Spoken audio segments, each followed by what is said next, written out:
সবাইকে স্বাগত জানাচ্ছি আজকের ভিডিওতে। আপনি কি আপনার বেসরকারি শিক্ষা প্রতিষ্ঠান বা কিন্ডারগার্টেন বা কেজি বা ইত্যাদি মাদ্রাসা অথবা যে কোনো শিক্ষা প্রতিষ্ঠানের জন্য আইপিএমআইএস এ পাঠদানের অনুমতির আবেদন করতে গিয়ে গঠনতন্ত্র নিয়ে সমস্যায় পড়েছেন, বা আপনার শিক্ষা প্রতিষ্ঠানের জন্য গঠনতন্ত্র কিভাবে তৈরি করতে হবে সেটা বুঝতে পারছেন না?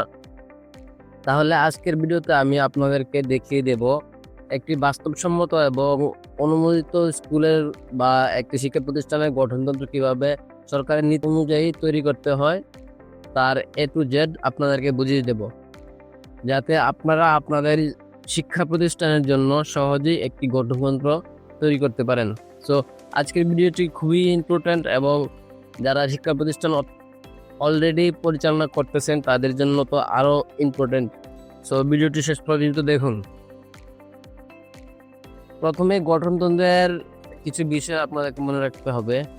গঠনতন্ত্র এর নীতি এবং মিশন, ভিশন ইত্যাদি আপনাদেরকে সঠিকভাবে উল্লেখ করতে হবে, এবং আপনাদের এই গঠনতন্ত্রের মাধ্যমে বোঝাতে হবে যে আপনাদের শিক্ষা প্রতিষ্ঠানের জন্য গঠনতন্ত্রটি কেন গুরুত্বপূর্ণ, এবং দেশ ও জাতি গঠনে আপনার শিক্ষা প্রতিষ্ঠানটি কিভাবে ভূমিকা পালন করে সেই অংশটুকু আপনাদেরকে গঠনতন্ত্রের প্রথমেই লিখতে হবে। তারপর আপনাদের স্কুলের ব্যবস্থাপনা কমিটি ও শর্তাবলী নিয়ে বিশেষভাবে আপনাদেরকে তথ্য দিতে হবে। সেখানে উল্লেখ রাখতে হবে কমিটির কাঠামো এবং গঠনতন্ত্রের সভাপতি, সদস্য সচিব, প্রধান শিক্ষক এবং সদস্যদের নাম রেজুলেশন অনুযায়ী অন্তর্ভুক্ত করতে হবে। সভাপতির যোগ্যতা: একটি প্রাথমিক স্তরের শিক্ষা প্রতিষ্ঠানের জন্য সভাপতিকে সর্বোচ্চ শিক্ষাগত অথবা সর্বনিম্ন শিক্ষাগত যোগ্যতা ব্যাচেলর ডিগ্রি পাস হতে হবে। কমিটির মেয়াদ সর্বোচ্চ 3 বছর হতে হবে। সেক্ষেত্রে 15 দিনের মধ্যে অ্যাডহক কমিটি তৈরির জন্য একটি নতুন কমিটি করতে হবে, যদি না আপনাদের কমিটি থেকে থাকে।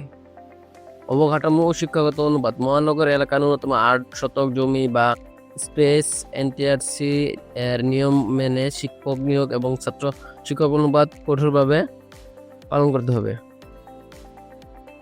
আর্থিক ব্যবস্থাপনা ও শিশু সুরক্ষা নীতি, এটা আপনাকে অবশ্যই মানতে হবে। সেখানে থাকবে আপনাদের সংরক্ষিত তহবিল। সরকারের নিয়ম অনুযায়ী মহানগর এলাকার জন্য তহবিলে তফসিলি ব্যাংকে, যেই ব্যাংকে আপনাদের শিক্ষা প্রতিষ্ঠানের অ্যাকাউন্ট রয়েছে, সেখানে এফডিআর 1 লক্ষ টাকা আপনাদেরকে স্থায়ী জামানত হিসাবে রাখতে হবে। যৌথ ব্যাংক হিসাব থাকতে হবে। সাধারণত তহবিলটি পরিচালনা কমিটির সভাপতি এবং প্রধান শিক্ষকের যৌথ স্বাক্ষরে পরিচালিত একটি ব্যাংক অ্যাকাউন্ট থাকতে হবে। এবং আপনার শিক্ষা প্রতিষ্ঠানের জন্য বার্ষিক একটি অডিট রিপোর্ট আপনাদেরকে সবসময় প্রস্তুত করবে। প্রতি বছর শেষে নিবন্ধিত চার্টার্ড অ্যাকাউন্ট্যান্ট দ্বারা একটি অডিট বাধ্যতামূলক করতে হবে আপনার শিক্ষা প্রতিষ্ঠানের জন্য।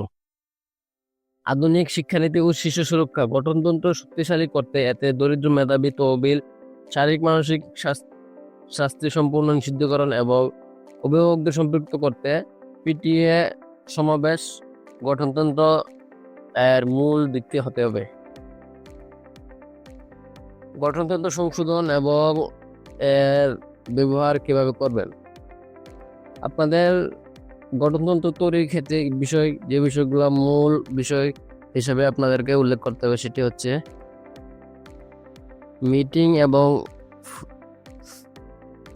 ফোরাম। বছরে অন্তত 3টি সাধারণ সভা এবং মোট সদস্যদের 1/3 উপস্থিতিতে ফোরাম সম্পন্ন হবে। গঠনতন্ত্র সংশোধন: প্রয়োজন হলে 2 থেকে 3 ভাগ সদস্যদের সম্মতিক্রমে সংশোধন করা যাবে, তবে সরকারি আইনের পরিপন্থী কোনো গঠনতন্ত্র অনুমোদিত হবে না। গঠনতন্ত্র শেষে অবশ্যই সভাপতির এবং প্রধান শিক্ষকের সিল ও স্বাক্ষর থাকতে হবে।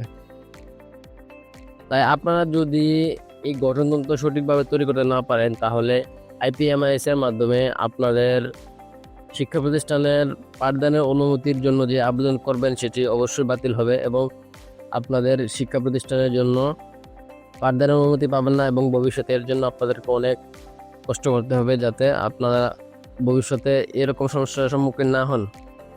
তাই আপনারা যদি এই বাড্ডা ইন্টারন্যাশনাল স্কুলের মতো আপনাদের শিক্ষা প্রতিষ্ঠানের জন্য একটি গঠনতন্ত্র তৈরি করাতে চান, তবে ডিসক্রিপশন বক্সে দেওয়া নাম্বারে যোগাযোগ করতে পারেন। ধন্যবাদ সবাইকে।